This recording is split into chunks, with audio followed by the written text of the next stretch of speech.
जे महाभारताचे युद्ध होते ते कौरव आणि पांडवाच्या मधामध्ये झाले. ते जे युद्ध होते ते आपल्या हक्काच्यासाठी होते. हक्काचा युद्ध होता तो.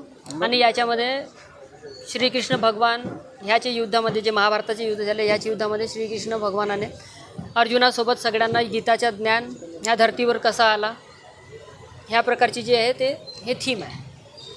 काय काय थीममध्ये काय काय आहे? आम्ही एका बाजूला याच्यामध्ये कौरव दाखवले, एका बाजूला पांडव दाखवले आहे. त्याचप्रकारे मूर्तीचे जर तुम्ही वर्त बघितला तर तुम्हाला रथावरती स्वार दिसतील तुम्हाला अर्जुन आणि अर्जुनासोबत श्रीकृष्ण भगवान. महाभारताचे प्रसंग दाखवण्याचा का तुम्ही प्रयत्न केला? महाभारताचे प्रसंग दाखवण्याचे कारण म्हणजे मेन उद्देश असा होता की युद्ध जे आहे युद्ध ते कुठल्या प्रकारचे आहे, एक कारणाचे आहे एक विनाकारणाची आहे. पण जे महाभारताचे युद्ध होते ते हक्कासाठी होते.